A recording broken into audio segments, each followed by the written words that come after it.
Қайырлы күн, достар. Менің каналыма қош келдіңіздер. Бүгін менімен бірге осы залымды кішкене ремонттап, ретке келтірейік. Прям глобальный ремонт емес, мынандай үлкен, кішкене ғана эмульсиялап, перделерді жуып, сөйтіп бір тазартып, свежий қылып аламыз. Мынау көріп отқандарыңыздар, пердені шешіп жатырмын. Негізі бұл видеоны кеше салуым керек тұғын, бірақ бір кеше шаршап келдік. Шаршап келгеннен кейін монтажға, озвучкаға нем болған жоқ, күшім болған жоқ. Сонымен так, пердені шешіп тастадық. Енді бөлмені босату керек. Мынау екінші тереземіз. Бөлмені босатып, эмульсиялауға дайындаймын. Видеоны монтаждап отсам, балам деген бір минут отырмайды екен ғой. Былай қимылдайды. Үлкен ұлым, аты Батырхан. Қазір сағат 2-де басталады сабағы. Оған дейін, түске дейін қасымда болды. Қызым да үйде пока, әлі жазылған жоқ. Келесі апта Құдай қаласа баратын шығар уже садикке. Азан мен тұра салып, үлкен ұлым, қашан красклейміз деп. Сол тұрғызды негізі. Істегім келмей, сөйтіп тұрған түгін, сондай мотивация берді. Мына екі перде симайды екен, бір перде салдық.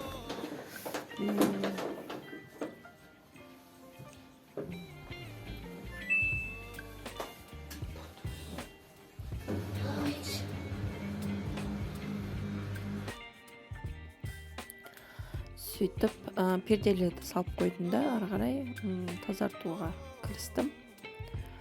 Дәрігердің үй екенін біліп қалды ау, жерде не жатыр, стетоскоп жатыр. Екеуі ойнайды қазір стетоскоппен. Білмеймін, қызым жаман қызығады дәріге, осындай дәрігерлік заттарға. Білмеймін, күлкенде дәрігер болатын шығар.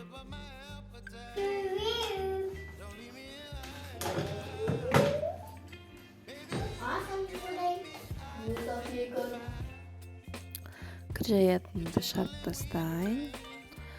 Негізі басқаша бір ремонт қалаймын енді. Бірақ пока осылай үлкен ремонтты күтіп, лас жерде отыра бергенше, менің ойымша, кішкене болса да эмульсиялап қойсам, кішкене бір эмульсия уже бөлмең бір жарық, таза болып, иісі де бөлек, рахаттанып қалады екенсің негізі. Енді қазір болдым ғой, енді ремонттап болғаннан кейін. Сондай сезім. Енді Құдай қаласа осы залдан кейін спальнемді не қыламын, эмульсиялаймын. Пока отпускіден, Құдай қаласа уже келесі аптаның аяғында ма, уже жұмысқа түсіп қалатын шығар. Сонымен үйімді барлығын бітіріп, ертең жұмыстың арасында істей алмайсың ғой ондайды.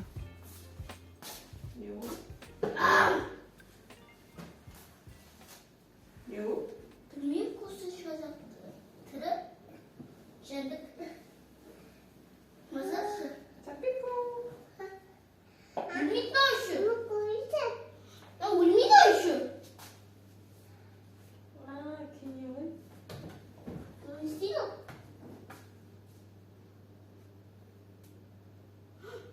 Сындырдыңыз. Косточканы сындырып жедіңіз ғой? Мама, пиш. Мама, пиш. Мама, пиш. Мама, пиш. Мама, пиш.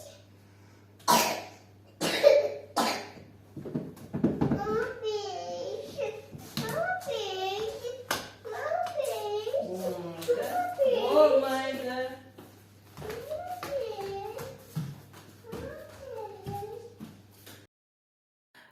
Кейде үйде сондай кептердің өзінің кеңесі болады екен ғой, сондай кездеседі. Арасында бұрын көп болатын түгін.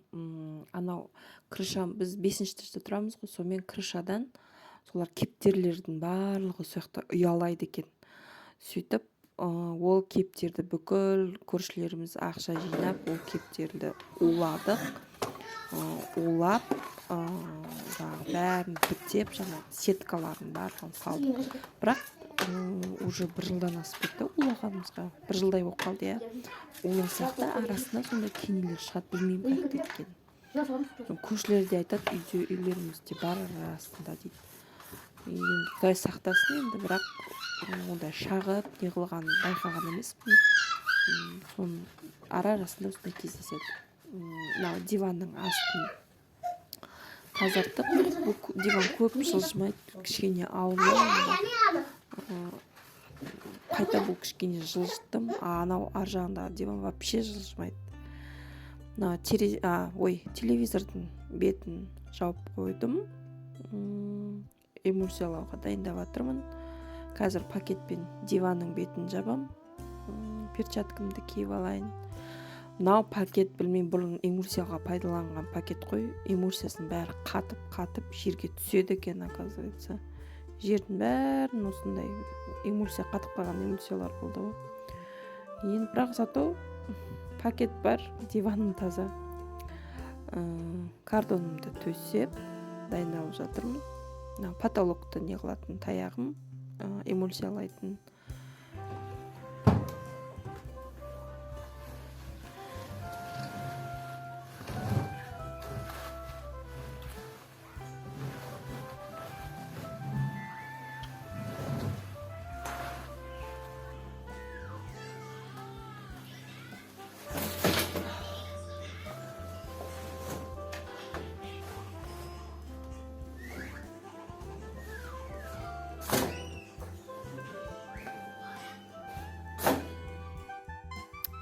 Арасында перделерді жуып, жайып қойдым. Әдемілеп бірден жуғаннан кейін жайып қойсаң, қатты қыжымдалмайды екен. Ал бастадық, Құдай қаласа. Былайша мен өмірімде 2-ші рет эмульсиялап жатырмын. Бір видео бар, тастап кетем ғой, кухнямды эмульсиялаған. Ол кезде қызым кішкентай тұғын, прям күн азанда бастаған эмульсиямды кешке бірақ бітірдім ғой, жинастырып барлығын. Арасында қызыма қараймын, тамақ істеймін. Сондай тірлікпен кешке дейін жүрдім. Білмеймін, видео түсіруде былайша уақыт алады ғой, былай қойып ауыстырып. Ол кезде енді 1-ші рет эмульсиялаған. Мынау қазір нелері қатып қалмай тұрып, балалар мен бірге эмульсиялаған соусындай кішкене не болды, полдың барлығы. Қатып қалмай толырып, бірден жуып алайын дедім. Тез кетеді, свежий кезінде. Қорқатын ештеңе жоқ, краска емес, эмульсия. Бұның алдында бұрын жас кезім, 10-15-16 жасымда шығар. 16-17 жасымда әктейтін түгім, үйді әктегенміз. Одан кейін өйтіп эмульсиялап кәдімгі әк сияқты екен, валикпен оңай, тез бітіресің.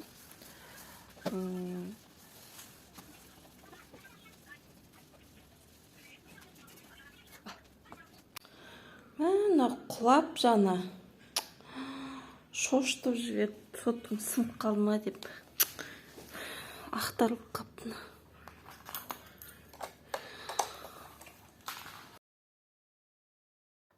Бір шокотерапия болдым ғой.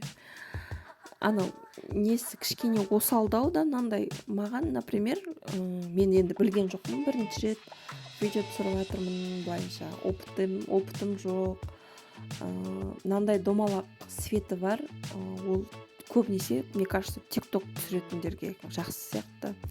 Ал ютубқа неге оған көп ондай светтің қажеті жоқ. Арасында ғана жағам. И то ол тоққа қосып қою керек, ол удлинителмен тоққа барып оны қосқанша, оны қоспай қойған жақсы сияқты маған. Одан жақсы түсетін свет, сондай тауып алған дұрыс. Так, анау маған домалағы ауыр болып тұрады да, и басы қисайып кете береді штативтің. Бұрын штатив жоқ кезде не қылатынмын, кәдімгідей андай орындыққа сөйтіп скотчтап қоятын түгін. Енді штатив бар, шүкір оғанда. Мынау балалар, қыздар сызып тастаған жерлер, соларды сүрту керек обязательно, потому что эмульсия оны жаппайды. Сүрттім, кішкене нелері болды. Қазір сүрткенімді жақындатып көрсетейін.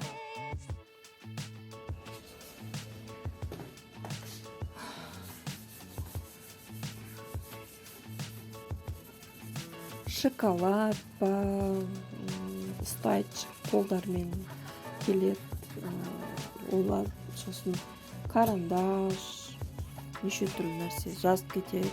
Кішкентай ғой енді балалар бәрібір. Соның бәрін әдемілеп сүрттім. Сүртпесеңіздер эмульсиямен білмеймін неше рет, 5-6 рет үстінен жағып сөйту керек шығар. Кепкеннен кейін қайтып жағып, кепкеннен кейін қайтып жағып. Сосын тесіктерді эмульсияның өзімен бітеп тастадым осылай. Бірінші рет бітеп тұрмын. Күшті болады екен негізі. Ана қолымдағы кәдімгі не Қазақ Репабликтің несі, как это называется, этикеткасы ғой. Қатты екен, күшті екен. Сонымен шпаклевать етіп тастадым, короче. Басы залда, аяғын қазір көресіздер қайдан шыққанын.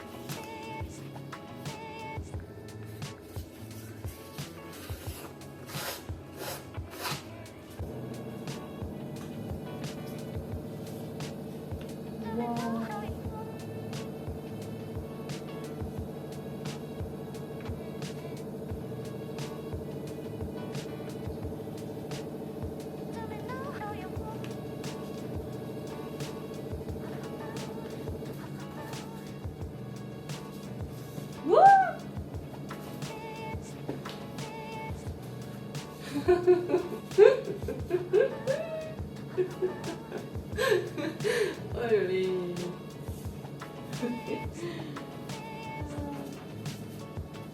сонша бақырған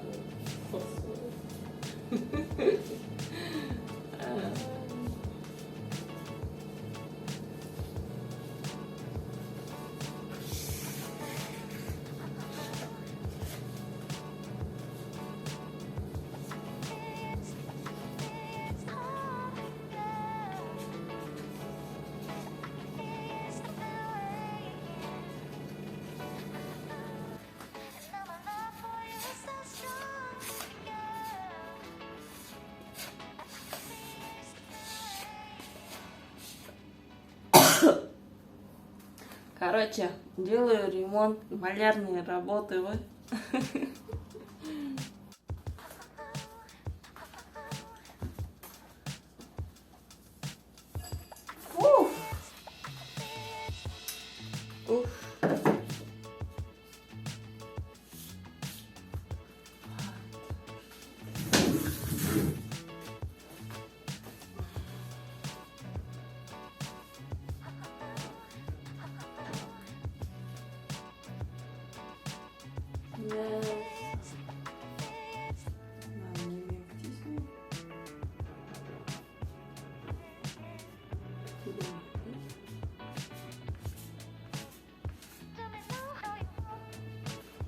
Тесік істеймін деп кухняда бірақ шыққызып салдырып жүргем негізі.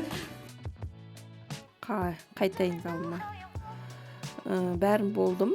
Мына залды барлығын эмульсиялап, потолокқа дейін, потолокты 2 рет эмульсиялаған шығармын. Маса өлтіргенбіз, өйткенбіз, бүйткенбіз. Бәрі зорға. Потолокты сүрте алмайсың ғой. Болдым. Қазір пакеттерін барлығын қағып, әдемілеп керек болады ғой. Үлкен пакет всегда керек сияқты ма. Сосын полын жуып алам. Полды 2 рет жуып шығарым, наверное. Если не 3 рет. Ондай қатты не қылған жоқ, бірақ потолокты эмульсиялаған кезде жердің кішкене тамдай енді. Үстіме де, жерге де барлығы. Мына диванды қимылдатамадым. мен жалғыз өзіммін ғой. Сонымен ана диванды қимылдаттым да, мынау тұра берді. Оның еще астында, бұл диванның асты ашылады, еще астында ыдыстар бар. Так что невозможно оны қимылдату. Енді ладно, солай тұра берсін. Мен бір не қылғанда, күйеуім болған кезде қимылдатып бір кішкене жерін эмульсиялап жіберермін. Так, зато свежий болып қалды. Оған ол қимылдатпа, диван қимылдату керек деп қарап отырсаң, субботаны күтесің, воскресеньені күтесің. Сонымен уақыт өткізетін сияқтысың ғой. Шана кухнядан бірақ шықтым шынымен де. Қызығып кеттім. Енді андай специальный шпаклевка, цемент по немене ондай нәрсе емес. Кәдімгі өзі эмульсия сумен араластырмаған кезде қою болып тұрады ғой. Сонымен алдым да бүйтіп стенаға жағып шықтым. Түсіп қалған жоқ. Ол қазір, например, 2 күн өтті ғой. Кепті. Түскен жоқ, сол күйі тұр. Үлкен енді мынандай жырықтарды бітеуге келеді деп айта алмаймын, бірақ кішкентай майда жаңағы шегенің орны сондайларды бітеуге келеді екен.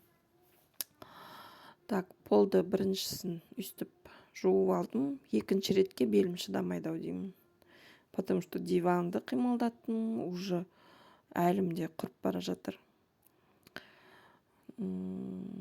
Так, әдемлеп сүртіп алам.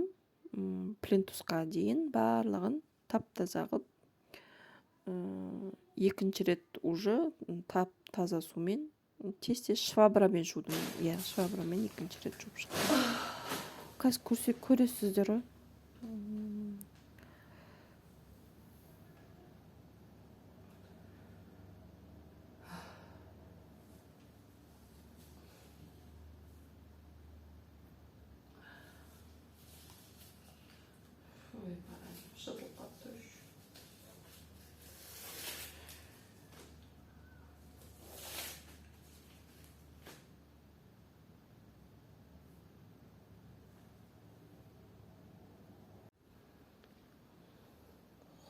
Хоп.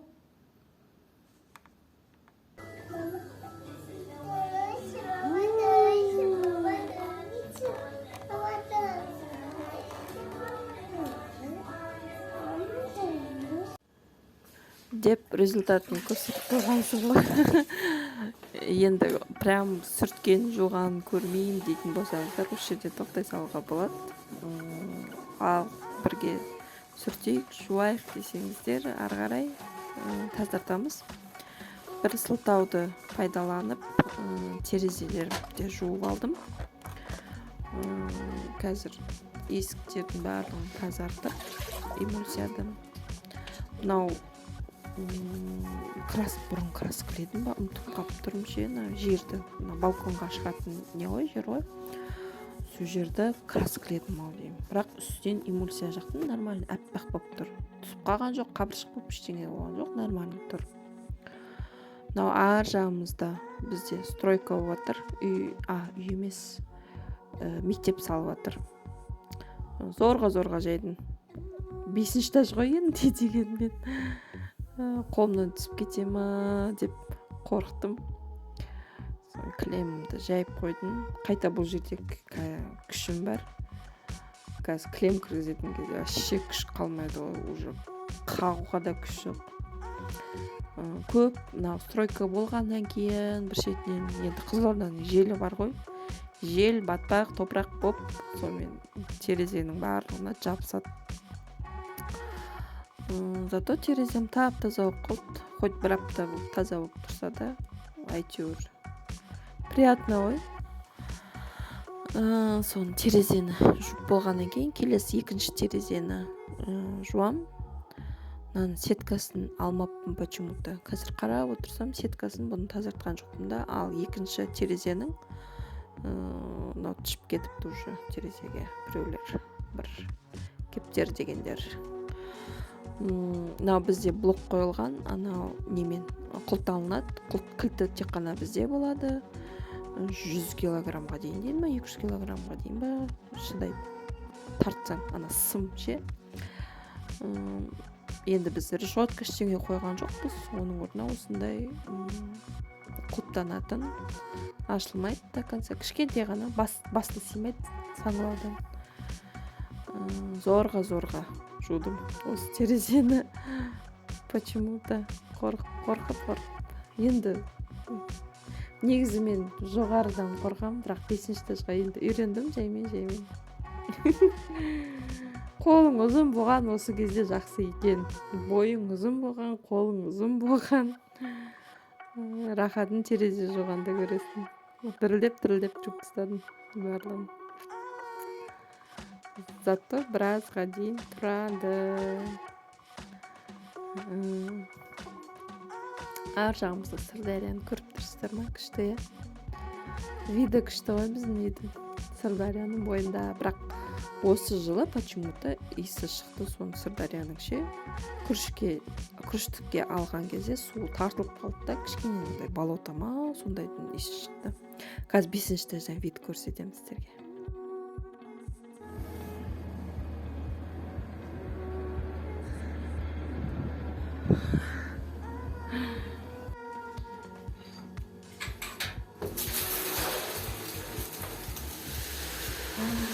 Қап-қара кірме.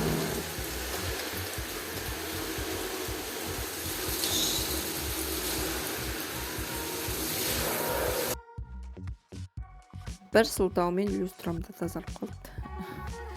Люстрам анандай суды просто септім да, сол жерде тұрған жерде мен мынандай не бар, рулонный мягкий салфеткалер болады, сонымен сүртіп шықтым да, лақтыра салдым. Кішкентай мынандай нелері көп екен.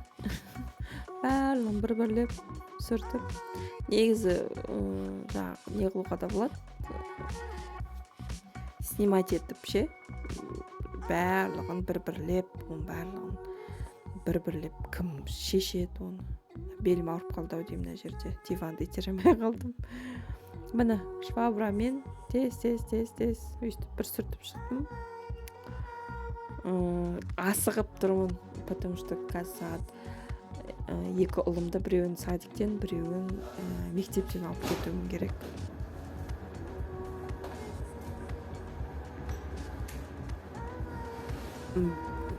Қызымды киіндірем, өзім киініп, плюс еще садикке барып, одан сағат 6-ға дейін садиктен алып кету керек те, 6-да баламды мектептен алып кету керек.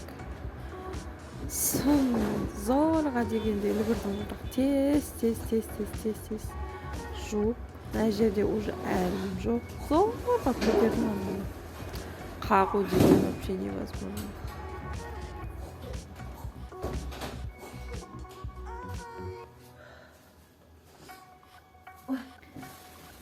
Тез жайып, қызым қазір телефон берген, телефон көріп, ұйықтап қапты. Оятамын да, шығамыз. Құдай қаласа, свежий болып қалдық ше, күшті иісі деген. Керемет.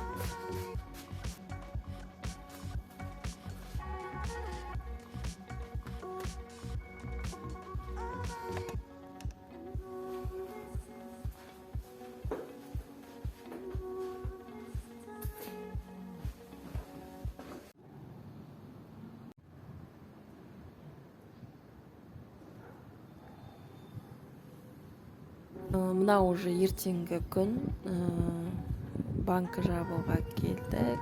Екінші папа мамамның үйі. Ата енем деп айтуға біртүрлі кәдімгідей. Папа мама дейміз ғой. Мынау жаңағы пердемді до конца жуған жоқпын, до конца жуып тастаған едім. Стиральный порошок. Мынандай стиралицы гель стирке қостым. Андай несі бар ғой, ыстық суға салсам көпіршитін, сонысы жақсы екен отбеливать етуге. Ал мынау білмеймін, нормально енді, иісі күшті, бірақ мынау уже ертеңгі күн жоқ, 2 күн өтті ремонттан.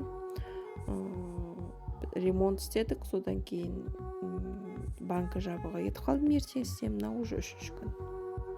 Барлығын реттеп, орындықтарды орнына қойып, сөйтіп пердені, жуған пердені жайып тастайын. Жайып қойдым.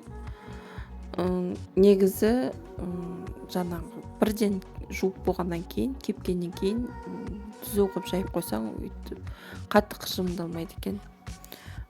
Үтіктеген жоқпын. Үстіп жайып қойдым. Сәл дымқылдау қылып жайдым негізі. Осындай свежий. Пердені жусаң да уже свежий болып қалады екен. Приятно. Қызым қасымда мультик көріп жүр. 2 ұл сенбі, жексенбі күндері атасы мен әжесінде. Қызымыз екеуміз үйде. Күйеуім балаларды алып кетуге кеткен. До конца жинап, әдемлеп, реттестіріп, кірлерімізді жуып, тазартып, дүйсенбіге дайындалдық. Менімен бірге болғандарыңызға рахмет. Мені қолдап, лайк басып, комментарий жазатын адамдарға үлкен рахмет. Кәдімгідей маған мотивация бересіздер. Енді ары қарай Құдай қаласа суббота или воскресенье өстіп видеоларымды жалғастырып, түсіріп, салып отырамын. Келесі кездескенше рахмет сіздерге.